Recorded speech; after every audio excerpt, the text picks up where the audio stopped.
10 বছরের বেশি কোনো ব্যক্তি প্রধানমন্ত্রী থাকতে পারবেন না।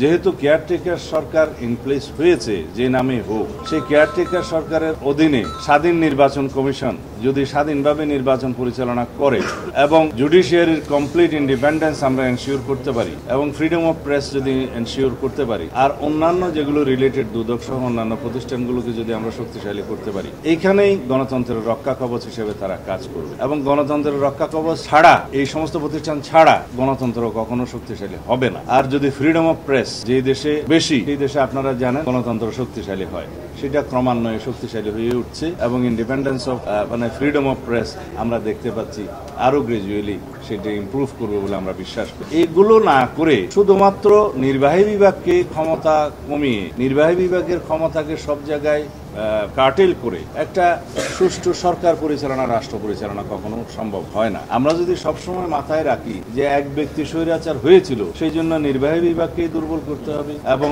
লেজিসলেচারকে, সংসদকে দুর্বল করতে হবে, এই আইডিয়া থেকে আমাদের বেরোতে হবে। আমরা একটা নতুন যাত্রা শুরু করি, সেই জন্য আমরা সংস্কার প্রস্তাব দিয়েছি অনেক আগেই এবং সেই সংস্কার কমিশনগুলো পরে গঠিত হয়েছে এই সরকার আসার পরে। আমাদের সংস্কার প্রস্তাব আরো অনেক আগে দেয়া হয়েছে 31 দফা। তার আলোকে আমরা রাষ্ট্রের রাষ্ট্র কাঠামো, গণতান্ত্রিক সংস্কার, সংবিধানের গণতান্ত্রিক সংস্কারের মধ্য দিয়ে রাষ্ট্রে একটি ভারসাম্যমূলক রাষ্ট্রীয় ব্যবস্থা এবং সরকার ব্যবস্থা আমরা প্রতিষ্ঠা করতে চাই, যার মধ্য দিয়ে দেশের অর্থনৈতিক মুক্তি হবে, যার মধ্য দিয়ে গণতন্ত্র শক্তিশালী হবে এবং আমরা সেই গণতান্ত্রিক কালচার, এই সংস্কৃতিগুলো চর্চার মধ্য দিয়ে সামনে আরো বেশি গণতান্ত্রিক প্রতিষ্ঠানগুলো আরো শক্তিশালী হবে। এটা হলো আমাদের বক্তব্য। সুতরাং আমরা এই বিষয়ের সাথে একমত হতে পারিনি এই কমিটি সংক্রান্ত। আমরা বলেছি আইনগুলো প্রণয়ন করা হোক, সংস্কার করা হোক, শক্তিশালী করা হোক। 3 নম্বর বিষয় প্রধানমন্ত্রীর মেয়াদ সংক্রান্ত। আমরা বলেছিলাম, এর আগের দিনও আপনাদের সামনে বলেছি, প্রধানমন্ত্রীর মেয়াদ সংক্রান্ত একটা পপুলার মতামত এসেছিল যে সর্বোচ্চ 10 বছর জীবদ্দশায় কোনো ব্যক্তি প্রধানমন্ত্রী হিসেবে বহাল থাকবেন না, সেই প্রস্তাবটা